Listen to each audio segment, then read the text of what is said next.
नमस्कार दोस्तों, हमारे YouTube चैनल में आप सभी का दिल से स्वागत है।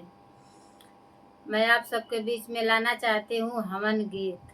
हमारा हवन गीत पसंद आए तो लाइक, सपोर्ट, शेयर ज़रूर करिएगा। आप लोग कमेंट बॉक्स में ज़रूर बताइए हमारा हवन गीत कैसा लगा। और फुल आवाज करके देखिए। आप लोग फुल आवाज करके ज़रूर देखिएगा हमारा हवन गीत। और ये हम दोनों ननद भौजाई के चैनल पे जाएगा ये हमारा हवन गीत।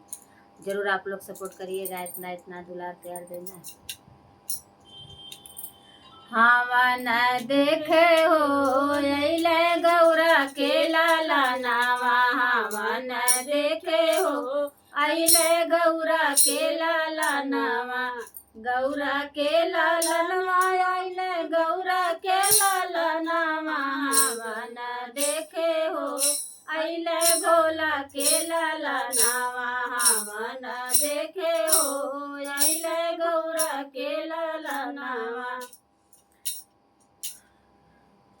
काऊ चढ़िया वाल राम दुनो भाई। काऊ चढ़िया राम दुनो भाई। राम दुनो भाई लखन दुनो भाई।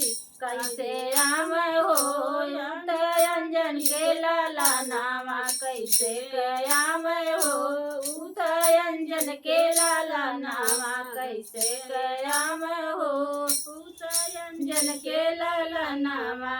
रथ चढ़िया बल राम दोनों भाई। रथ चढ़िया राम दोनों भाई। राम दोनों भाई हो लखन दोनों भाई।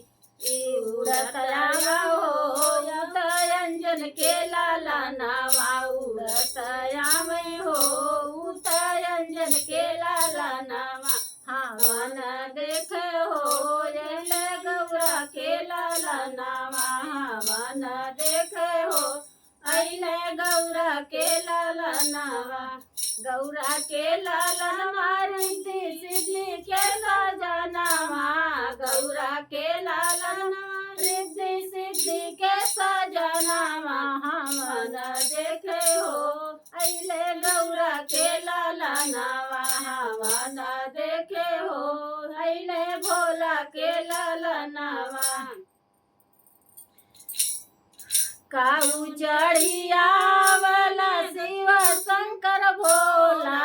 काऊ चढ़िया वाला शिव शंकर भोला। केथुआ चढ़ी हो अइला केथुआ चढ़ी हो अइला यशोदा के लाला नावा। केथुआ चढ़ी हो अइला यशोदा के लाला नावा। केथुआ चढ़ी हो अइला यशोदा के लाला नावा। हवन देखे हो अइला गौरा के लाला नावा। हवन देखे हो अइला गौरा के लाला नावा।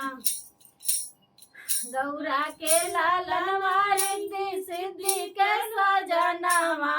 गौरा के लाला रिद्धि सिद्धि के सजनावा। हवन देखे हो अइले गौरा के लाला नावा। हवन देखे हो काऊ चढ़िया वाली सातो हो मायरिया। काऊ चढ़िया वाली सातो हो मायरिया। केथुआ चढ़ी हो अइला भैरो गुण कर भैया। केथुआ चढ़ी हो अइला भैरो गुण कर भैया। केथुआ चढ़ी हो अइला भैरो गुण कर भैया। शेर चढ़िया वाली सातो हो बहिनिया। शेर चढ़िया वाली सातो हो मायरिया। की घोड़वा चढ़ी हो अइला भैरो हो बीरा नामा। के घोड़वा चढ़ी हो अइला भैरो बीरा नामा। की घोड़वा चढ़ी हो अइला भैरो कर भैया। हवन देखे हो अइले गौरा के लालनवा हवन देखी हो अइले गौरा के लालनवा हवन देखी हो